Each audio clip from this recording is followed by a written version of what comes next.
કાગડા પલ્લા કાપી ગયા. અને બે છોકરા કાગવાશ નાખતા હતા. કાક કાક કાક કાક ખીરના કોળીએ નાખ્યા. કાગડો આવ્યો પણ ધ્રુજ્યો બહુ બાપુ. હવે ફોન આવ્યો કે અમારા દાદાને હરાદમાં ભેળો વાત આવી ગયો. ઓલો કે તારો દાદો જીવતા કુટુંબમાં નહોતો ભેળો, હવે હરાદમાં એનો ભળાય. હવે એક ભાઈના બાપાને ખરેખર ગયા ને એટલે મેં પૂછ્યું, ભાઈ કેમ કરતા દાદા ગુજરી ગયા? મને કે મેં યોગ કરતા કરતા. અરે મેં કીધું યોગથી તો આયુષ વધે. મને કે મારા દાદાને ગઈ હું વધે, યોગમાં ગયો મારા દાદા.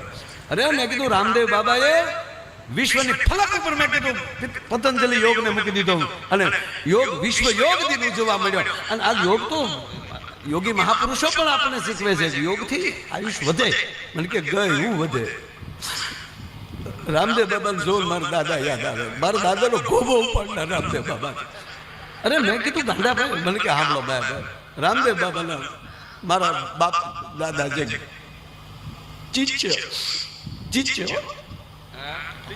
5:30 વાગે એટલે પદ્માસન લગાવી, જેમ રામદેવ બાબા બેઠા હોય એમ મારા દાદાએ આસન લગાવી દે. એમાં રામદેવ બાબા જેમ કહેતા જાય મારા દાદા કરે. એમાં મારા દાદાને રામદેવ બાબા ટીવીમાં બોલ્યા એટલે મારા દાદાએ કર્યું. મારા દાદાએ સામે રામદેવ બાબાએ કીધું પદ્માસન લગાવો. હવે એક તો મારા દાદાના ટાટિયા સેન્ટિંગના હરિયા જેવા, બે પગ લઈ કડાકા બોલાવી પદ્માસન લગાવી. અને પછી રામદેવ બાબાએ કીધું ઊંડો શ્વાસ લો. અને મારા દાદાએ ઊંડો એવો શ્વાસ લીધો તો હર આખી બંધ થઈ ગયો, લાઈટ રહી ગઈ. અને મારા દાદા આજ્ઞા કીધ માયાભાઈ રામદેવ બાબા કે તો મૂકે ને ઊંડો શ્વાસ, લાઈટ વહી ગઈ. લાઈટ આવી મારા દાદો ગયો ગયો. અને ઘણા ગાડી બેહાડી વિશ્વ વગેરે ગાડીમાં ન બેહાડે. આગળ બેઠે ને તો આપણે હાથ થાય ને તો ટનલ અમને નહીં દેખાતું હોય કે નહીં, અમને નહીં કાગવાશ નહીં પડી હોય. અને એમાં અત્યારે જે હરાદ આવે છે, ઓહો, કાગડા પલ્લા કાપી ગયા.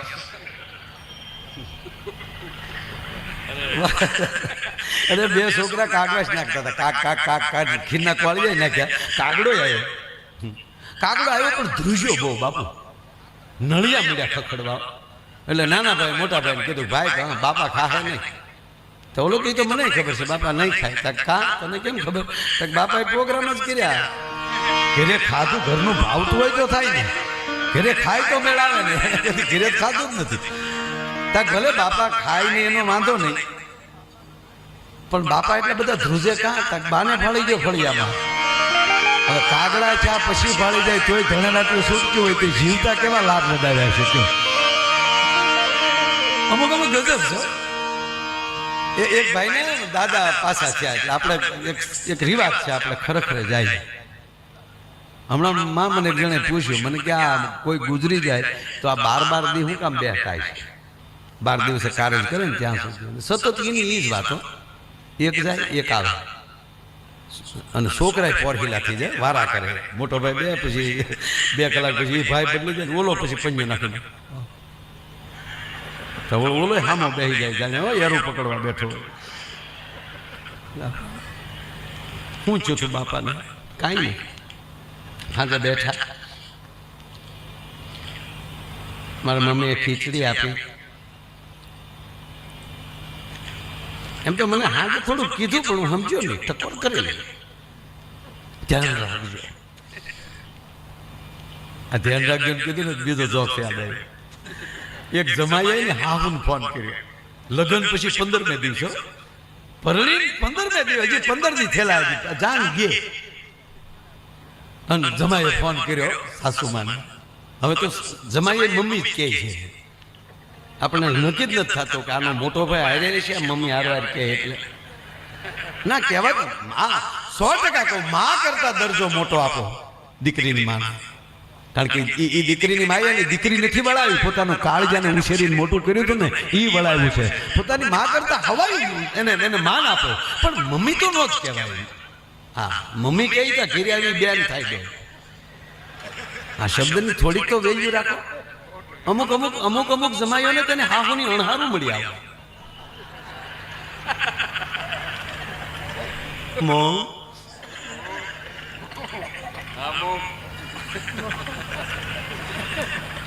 ફોન કર્યો બાપુ, એ અમારી સંસારની વાતો છે બાપા. એને હાહુ ફોન કર્યો, હાલો મોમ, ગુગુ બોલો. ગુગેશ બોલો તો ખરા. ગુગેશ કેમ છે બધા? કેમ છે નહીં બધું જે છે ઈ છે. કેમ છે નહીં છે ઈ છે મમ્મી. કે પણ શું થયું? કાંઈ નહીં મમ્મી, એક વાત કહું મમ્મી, 15 દી પહેલા હું ભણવા આવ્યો. પ્લીઝ કુમાર, તમે પાણી પી લો પહેલા, તમે સ્વચ્છ થઈ જાઓ પ્લીઝ. આ મોમ, હું સ્વચ્છ જ છું, પણ મોમ એક વાત કહું, અમારી વિદાય થઈ, હું ગાડીને બેસી ગયો, તમારી દીકરીને ગાડીને બેસાડી, પછી તમે મારી પાસે આવ્યા, રડતા રડતા કહેતા હતા, કુમાર ધ્યાન રાખજો, કુમાર ધ્યાન રાખજો. ત્યારે મને એમ થતું હતું કે તમારી દીકરીનું ધ્યાન રાખવાની તમે ભલામણ કરો, પણ આ 15 દિવસે મને ખબર પડી તમે મને કહેતા હતા તમારું ધ્યાન રાખજો. આ મને ખબર જ નહોતી, મારી નકુસામાં આંગળી આવી ગઈ. મોમ, આ તમે મોમ હકીકત કહો, આની કરતા તમે મને બોમ્બ દો, પણ મોમ આ નહીં.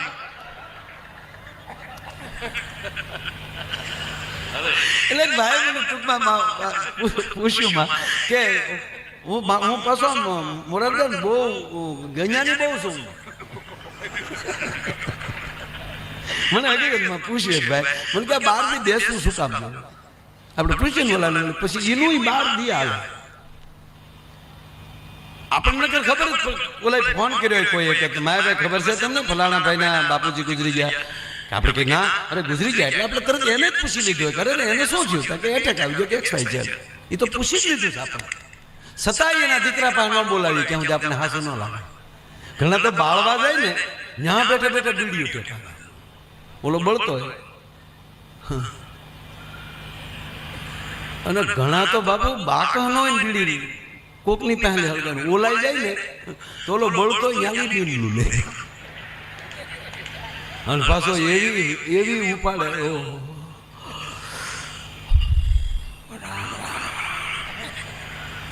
ભગવાનની મરજી વગર કાંઈ ના થાય.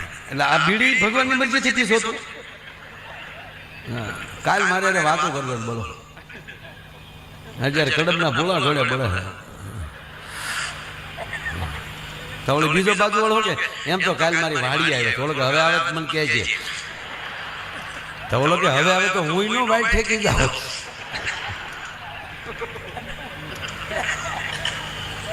નહીં, હું દાંત જ કઢાવવાનો છું આજ.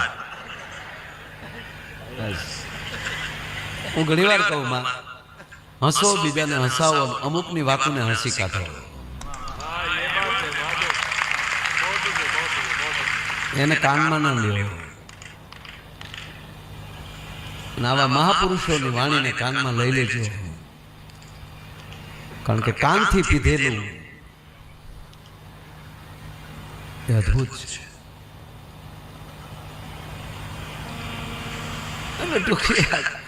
એ ભાઈ મને કીધું, મને કે આ 12 દી હું કામ બે એને વાતે હશે 12 દી. અને પાછા આપણે જો આપણે ખબર હોય ને ઓલાને એમ કહી ને કે બિચારા હું એના ઘરના ને કહેવું, અને આપણે જો એને પૂછ્યા વગરના વૈયા ગયા શું કે ખબર, મારા દીકરા સાપ એને વૈયા ગયા, ખરેખર ન કર્યા.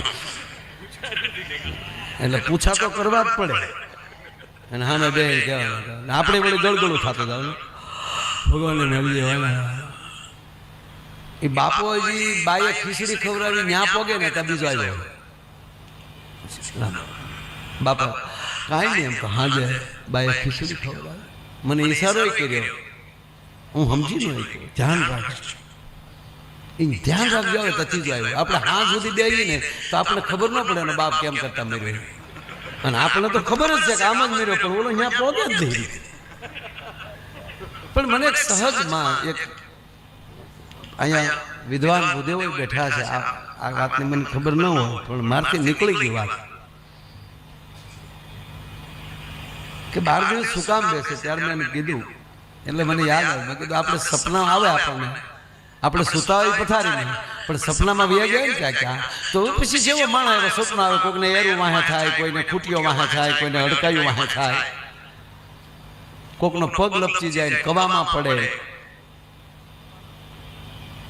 ત્યારે છળક દિન જાગી જાય છે. તે પરસેવો કોને વાળ્યો? એને ભયનો શ્વાસ કેમ ચડ્યો? એ તો સૂતો જ હતો, પણ એ જાગી ગયો ત્યારે ખબર પડી કે હાલે હું તો માયાભાઈ છું, હું તો અહીંયા સૂતો છું. અને અમુક સપનું તો એવું આવી જાય માણસને કે નક્કી ન કરી શકે કે હતું શું. આ બાપુ તખતદાનજી લખે કે સંસાર ખોટો કે સપનું ખોટું, આમાં કઈ હળવું જે નહીં રે, પણ આ જીવન નથી, એ જંજાળ જીવન છે, જીવવા જેવું રે વાલીડા મોજ મારે મોજ, આવી મોજ મારે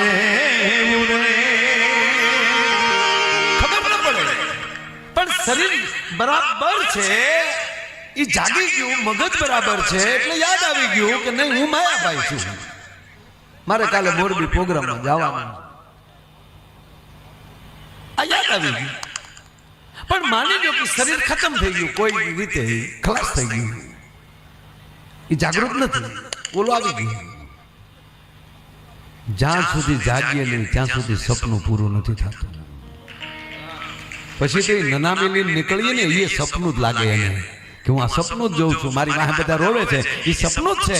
પણ એને હવે હાથું લગાડવા, હાથું બહારથી ખરો કરવો પડે. એ આપણી વચ્ચે જ બેઠે, કારણ કે 5 તત્વોમાંથી 2 તત્વ પૃથ્વી ને જળ બાદ થઈ ગયા, એ 3 તત્વ છે. આખા આ આગ છે એ પૃથ્વી તત્વમાંથી પ્રાપ્ત થયેલી છે, તો પૃથ્વી તત્વને જ જોઈ શકવાની છે, એ ઓલા શરીરને નહીં જોઈ શકે. તો એ બધાને અડતો હોય, બધાને વાતો કરે, પણ કોઈ સમજાય નહીં, એટલે એમ થાય કેમ મારે કોઈ વાત નથી કરતા, હજી આ સપનું ચાલે. પણ એ સતત બેઠો બેઠો 12 દી સાંભળે, એ તો ગુજરી ગયા નામ ગયું. ત્યારે 12મે દિવસે જ્યારે એનું પિંડદાન આ દેશનો બ્રાહ્મણ પવિત્ર શ્લોકથી જ્યારે કરાવે, ત્યારે એને સંપૂર્ણ રીતે સ્વીકારી લે કે ના, હવે ખરેખર મારું જ શરીર હતું, હું તો હવે આત્મા છું, અને હવે મારે પરમાત્મા બાજુ ગતિ કરવી જોઈએ. એ 12મા દિવસે એનો યોગ પાકી જાય અને પછી ઘરેથી વિદાય દેતો હોય, આવું મને લાગ્યું. પણ કોક અજળ હોય, રહી જાય, એ 3 વર્ષ પછી હરાતમાં ભેળવી દેવાનું. હવે શ્રદ્ધાથી કહીએ, હવે તો જાઓ મારા બાપ, બીજે જન્મો, પાછા ડાયરા શીખો. અને જ્યાં સુધી આપણી અંદર ખાલી કંઈક ભરાય એવું ના આવે. દાખલા તરીકે બજારમાં આપણે કોઈ ચીજ વસ્તુ લેવા જાય, બોગરું હોય, બરણી હોય, તો એની અંદર કેટલું હમાય એમ છે, એની ઉપર એનો ભાવ હોય. બાકી બાપુ આખે બોગરું પિત્તળનું હજળ ભરેલું હોય, એમાં આવે જેવું ન હોય તો કોઈ લે નહીં. આમાં કેટલું આવશે? બાકી તો જીવન જ્યાં જીવન, જેને જેવું જીવવું હોય ને બાપુ, એવું અત્યારે મળે એવું છે. ટીવી ચાલુ કરો એટલે 2-4 તો એવાય બધી આવતું હોય, બરોબર, અને પાછું બધાના માપને બધાને મળી રહે. મેં તો નિર્મળ બાબાને એકવાર સાંભળેલા, મને થયું ભાઈ વાહ, હમણાં નથી દેખાતા, નથી મળી જાય. મને એમાં અતિ આનંદ એ આવે કે આપણે કેટલા બધા એવા માણસો છે, હવે એ આમ હાથ કરે ને તો એ પૈસા ન ખૂટે એવું કે, પછી એ ટિકિટ રાખે 7-8 કે 8-8 કે 10,000. પછી એ છેલ્લો શો પૂરો થાય ને એટલે પર્સ જેની ખીચામાં હોય એ બધા પર્સ ખુલ્લા રાખવાના, બેનો હોય તો તરત ખુલ્લા પર્સ રાખ્યા, એ પર્સ એની હામાં મોઢા રાખવાના, બાબા આમાં મામા. એ પર્સ ખોલવા વાળા એટલું નહીં કહેતા હોય કે આ જ પર્સમાં 7,000 આવ્યા ત્યારે એન્ટ્રી આમાં લીધી, હવે એના હાથથી આ પર્સમાં ખૂટે નહીં, તો એને કરવું તો એના ખિસ્સામાં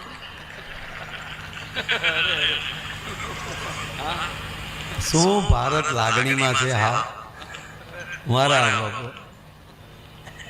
જ્યાં સુધી સદગુરુના શબ્દથી ફરજ ન બજાવતા થાવ ત્યાં સુધી આપણું કલ્યાણ ન થાય. સરકાર તો બદલ્યા કરે, પણ જ્યારે એની અંદર પવિત્ર ધોધ આવે ને એની હારે જ્યારે જોઈન્ટ થઈ જાય અને જ્યારે બરોબર કાયદાને ફોલો કરીએ. હમણાં અમારે ખેડૂતોને એક સંમેલન હતું, મને બોલવા આપ્યું. મારી પહેલા ઘણા બધા મિત્રો બોલ્યા ભાવ નથી આવતા, નામ નથી આવતું, જ્યારે ખેડૂત હોય ત્યારે આવ. એટલે મેં ટૂંકું જ એને કીધું કે માફ કરજો, ખોટું લાગે માફ કરજો, પણ તમે આ તમારા કપાસ ડુંગળી પાવ હેમથી કે સબમરીબલથી, મોટરથી, લાઇટથી, તો પાઈથી લાઇટથી. મેં કીધું 1 યુનિટનો ભાવ હશે અત્યારે ખેડૂતને તો 60 પૈસા, તો આવી બિલ આવી કેટલું જાય? છતાં જો ડાયરેક્ટ આકડિયા ન નાખતા જ મને કયો, પાણમાં જ ડાયરેક્ટ આકડિયા નાખીને તમારે ભાવ જોવે છે? ના, નિષ્ઠા રાખો, ભરોસો રાખો અને મહેનત. ભગવાન કૃષ્ણ કહે છે અર્જુનને, હે ધનંજય, તું કર્મ કર, ફળની આશા ન રાખ. અને વાત જ સાચી છે. તમે આપણે કપાસ વાવી શકીએ, પણ કેટલા ઝીંડવા લાવવા એ ખેડૂતની આપણી તાકાત નથી. એ તો અખિલ બ્રહ્માંડનો માલિક દેતો હોય છે. ભલા એના ઉપર ભરોસો હોવો જોઈએ. આપણામાં જ ભરોસો ન હોય ને આમાં ભગવાન ઉભા હોય તો મેળ ન હોય. ભરોસો તો આપણે હોવો જોઈએ ને. આપણે કેમ માનીએ છીએ? માં સતી હતા, ગુરુ